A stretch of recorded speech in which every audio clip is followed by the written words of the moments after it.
AI and robots are going to have a huge impact on the workforce with automation, but so are security and privacy challenges.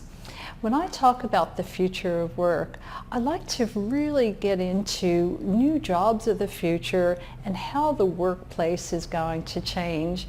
And one of the things that I enjoy most is customizing my talks for a particular audience so that the examples that I use are really relevant to the people sitting in a room, and that they can come back and come away with ideas that they can take into their business and start their strategic planning.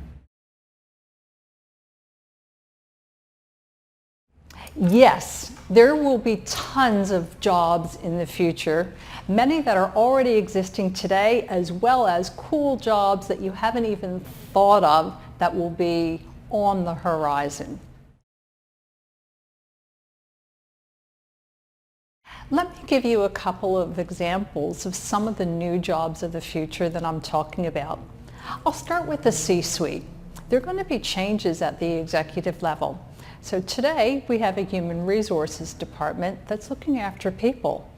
That's going to change to become the head of human and robotic orchestration. And in that job role, people will be looking at where do we use people, where do we use software, bots, and where do we use physical robots. But it's much bigger than that as well.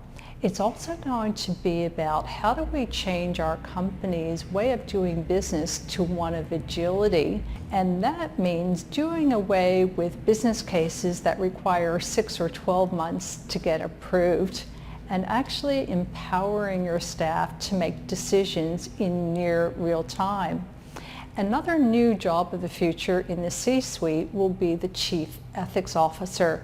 And that's going to be a team of people, not just one person, and it's going to be super important, both from a security and privacy perspective, but also in understanding the outputs of artificial intelligence, because what most people don't tell you is that it's actually a big black box. The bigger the AI network gets, the less likely it is that AI developers and researchers know exactly how an AI is making decisions, and we need people to make sure that those decisions that impact staff and customers and perhaps even the whole world are the right decisions to make. We'll also see people that work with AI but are not actually AI experts or designers themselves, people like AI trainers that actually train AI how to work with particular data sets for their companies.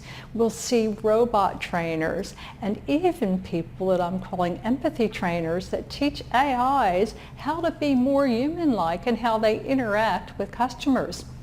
We'll see jobs like chatbot conversation designers. Other new jobs will involve taking some of the massive data that we're accumulating from the wearables like our watches or Fitbits or apps that we use, and help us understand all of this data mashed together to help us with wellness rather than combat disease, staying well in the first instance. Cybersecurity is another area that is going to grow immensely. It's already very important, but as we start to see artificial intelligence and quantum computing becoming more prevalent, the cybersecurity specialists are going to need to be across that too. And those are just a couple of examples of new jobs of the future.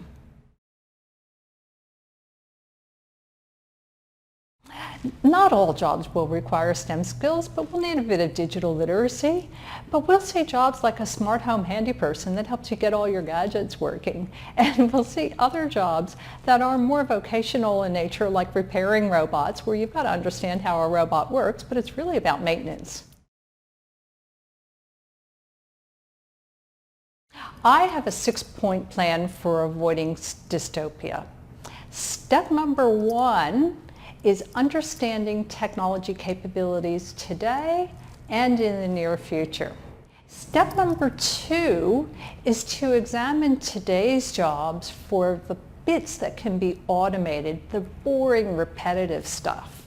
Step number 3 is understanding the skill sets and the personalities of the people inside of your organization. Step number 4 is understanding the jobs of the future. Step number 5 is to be able to matrix in the technology, the skill sets that are going to be required, and the jobs, and understand how that's going to impact your industry. And then step number 6 is start on a reskilling and training program.